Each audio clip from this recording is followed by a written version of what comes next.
Welcome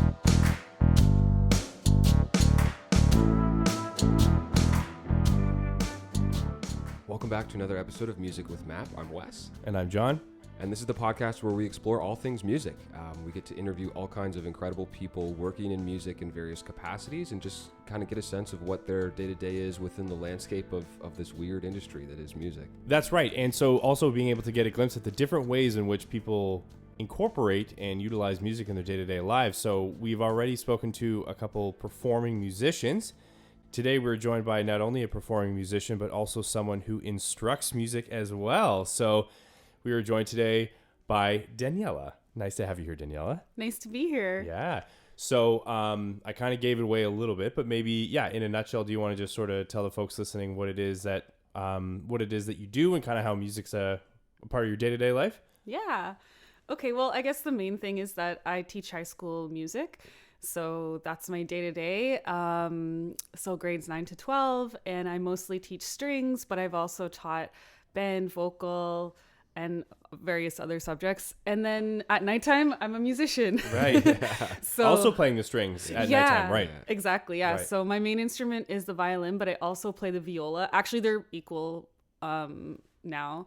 And and I just got this new 5-string electric violin viola, which I played at the third. That was 5 strings? Yes. No way. I didn't notice that. Yeah. Okay, so it's a lower string, so you can emulate the viola range. Exactly. I don't know what the term is. Yeah. Yeah. So it has the strings of a violin plus the lower string of a viola, and then I could play even lower because I was adding octave pedals to it. That's right. So it So sounds this like is- cello sometimes. Right, because this is one that you're able to plug in. Yeah. And so you were able to, play with a bunch of different effects. Also, just if you haven't figured this out already, recently Danielle and I played at a show together where I was playing guitar and Danielle was doing the electric violin viola. So, was able to witness firsthand you using some of those effects, which was super cool. Octave pedals, some delays. What else were you using? I was using a harmony pedal. Right. And it had this like pitch bender on it as well. So yeah, it was pretty cool. It was very cool. Yeah, Alex let me use that one. Oh, nice. Yeah. Our mutual friend Alex, right? Yeah. That was super cool. And I really love actually how that is something that,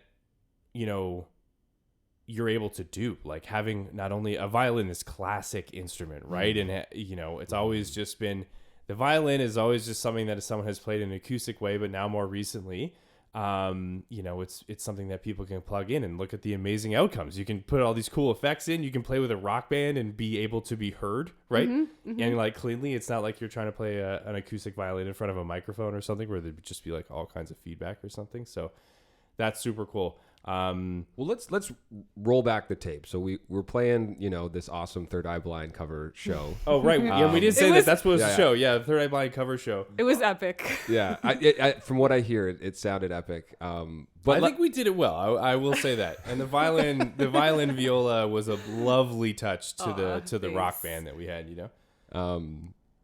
Always a great touch, strings. Yeah. Anyways, Daniela, how and where and why did you get started in music? Like, was it something from childhood that you just kind of picked up and carried through into your professional life, or was it like a weird journey, or like how did you first sort of get introduced into music, and how did that flow into like working? That is such a good question. I was just a real easy one, Yeah. No, I was like born into a musical family, I guess. So my parents met in university at a music program at Western. The music program at Western. And so then as I was growing up, I always heard like my dad playing trumpet or my mom playing piano. So it was just like always around. So it was just part of my life from like the day one of me being alive. Right. Cool. But I never really knew I wanted to do it until later. So actually I was a camp counselor in my teen years. That's actually how I know Alex and Chris. And so I realized I really enjoyed working with kids. And then I thought, well, if I like want to do something like teaching, I'd rather be a music teacher than like a science or a math teacher or something else. No offense to science and math. Right. No, that's just how it works for yourself. You knew my that, brain. Right? I thought I could, I'd rather have those like special musical experiences with my students and have it be kind of like the fun part of their day. Right. So that's why I decided to go into music in my undergrad and then become a music teacher. Cool. And you know what? There's science and math involved in music as well, There right? So is, you can incorporate that if you want to. Yeah. Cool. Okay. So it's sort of just this passion met with this idea of sort of what you want to do with it and how you want to translate that into actually like helping someone out. And it's cool that you sort of thought of it like, I want this to be a fun part of someone's day, you know? Because I'm sure that you as a teacher, it's nice that you would have that perspective, because that is something that would be, I'm sure, picked up on by the students that you're teaching, right? And it's fun for them to not have it like this laborious thing, but actually a fun thing, which is great, because it's good to keep that in mind, because music, especially when you're learning something, it's easy to kind of get lost in the... It can be very laborious. Yeah, exactly. In the practice and things like that, right? So that's cool that you keep that perspective. Yeah. And also, since we're flipping back these pages... Okay. Here's another thing, actually, that I was curious to know. So I think of the violin, viola, cello, you know, double bass, stand-up bass, right? Yep. And you mentioned that you're sort of implying that the lines between the violin and the viola are increasingly being blurred. Is that right? With the 5-string, yes. Right. Yeah. So for those listening, what's the difference between a violin? That's a and great viola? question. Good Yeah. question. Yeah. Good question. So a violin is smaller and it has the strings G going from bottom to top, G, D, A, E, Right. in fifths going up. Right.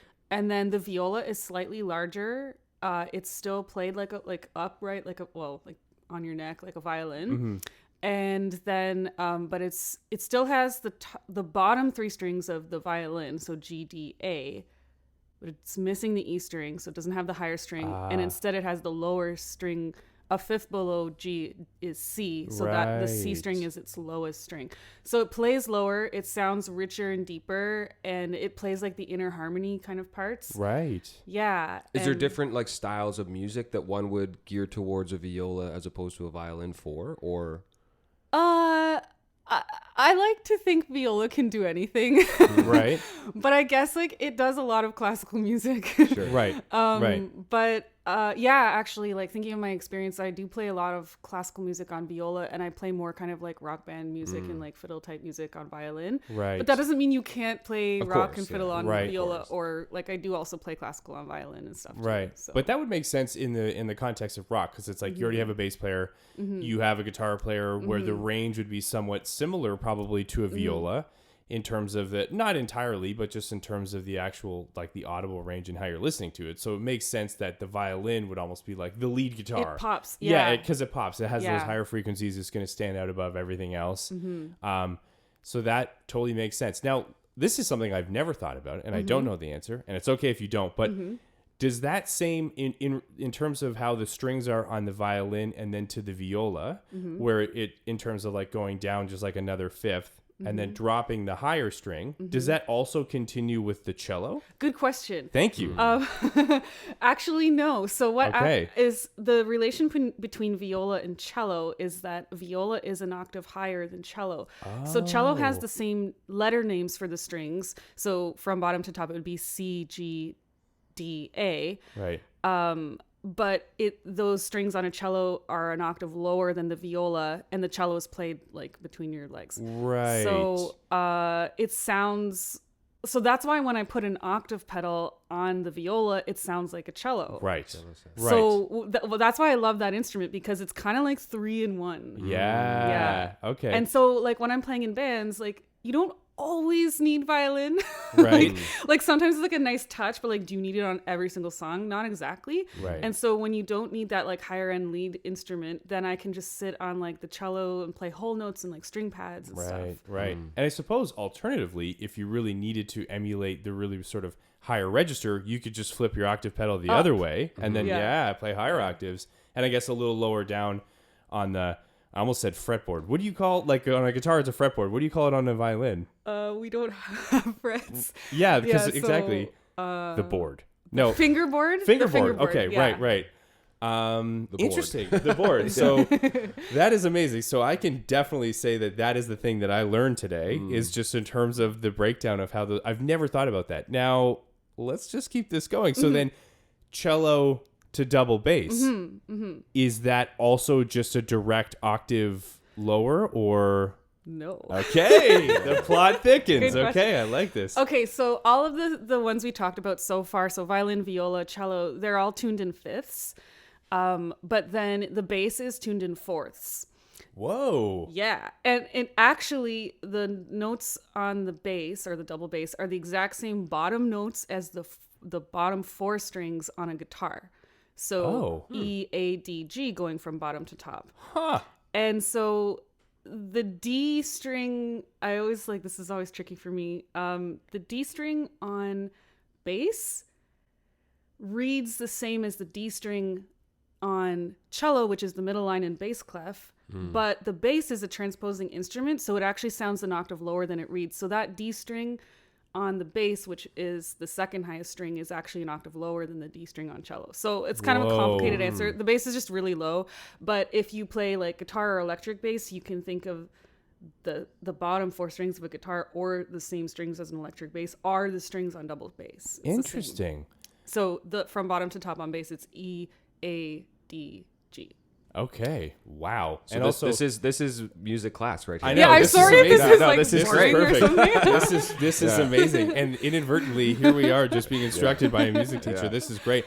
And also, what's really advantageous is this is a podcast, so anyone listening can just go back and rewind and listen to that as Get many that times. one more time. Get out your piece of paper and a pen and be Yeah. like, okay, but it's in fourths, all right, and then Well, the thing that like stands out to me about what you were just talking about is that clearly it's something that you enjoy, and like there's like a spark in your eye when you just start talking about Yeah. like, oh, this is actually like the notes of these instruments and things like that. Like, you know, as a music teacher, like you interact with all kinds of young people just getting into music. Some of them are there's probably some really talented people as well that have been playing since they were kids or whatever. But like, what's like, and I know this is a very broad question, but like, what are some of your favorite things about teaching young people music? that's a great question. Yeah. Because it could be frustrating, I assume. Yes, Right? definitely. Especially you mentioned grades 9 through 12. Yeah. Yeah. So the approach to teaching and the vibe of that classroom for like grade 9s would be much different compared to 12. I can only imagine. Yeah. Totally. Yeah. And that's just another skill set of yours, which I'm sure you've been able to hone over the years of teaching. But anyway, so I kind of detracted. Sorry. Yeah. So the question is, what was the question? What are some of your favorite things about teaching music, Right. especially within the context of interacting with young people? I really like when they feel accomplished about like they just learned something that was really hard for them. Maybe it took them months to learn and finally they can play it and they remember back to when we were learning this and like we couldn't even play one note of this and now you can play the whole thing and they feel good about that. And I also see that like when we perform. So, I mean, as a teacher, to me, like the process is just as important as performance. So I don't want to like put all the emphasis on like the final product because it's about like teamwork. And obviously I love that as well. And like them developing those kind of skills, communication, teamwork, team building skills together as they learn music together. That's really fun in the process. Right. And then when they get to experience sharing that with other people at a concert, I think they're surprised how much excitement that brings and if it's their first time doing it, that's what makes me excited. So I really like seeing how excited they get with it, and that's really rewarding. That's awesome. And I also appreciate that you really don't downplay the importance of the process getting there, because it's like, you know, I mean, often when we're speaking with people and we're talking about song creation, we always say it's like building a house where you kind of go from you build a solid foundation like drums and bass, and then you add stuff on top of that. But the process of learning is the same way, where like the performance is, the attic of the house. And if you haven't taken the right steps to get up to the attic, then ultimately that house will probably crumble. So while the performance might be the attic, the cherry on top, as it were, it's just so important to focus on those details as you get there, like in terms of, proper technique. I also appreciate that you brought up the fact of, or the idea of collaboration and working with people, because inevitably especially if you're playing like a classical instrument, like you'll be playing with a bunch of other people. Like that's just such a big part of being a musician, unless you're just doing a solo show. That's just like a big part of being a musician. So that's super cool. And again, I appreciate that your perspective is quite a all-encompassing one, But also I'd be curious to know, like, as you even say that, John, so much of like high school music and like band music like that is that collaborative piece, because there's so many people in the room all doing like little parts, right? And so like how much of your job is more like mitigating some of those things as opposed to like actually teaching what the music is doing? You mean like kind of keeping certain people on track while other people are doing something else? Yeah. Oh yeah, that's like every day, all day. Right. That's it. Eh? It's like you have to know how to deal with 30 things at the same time. Right.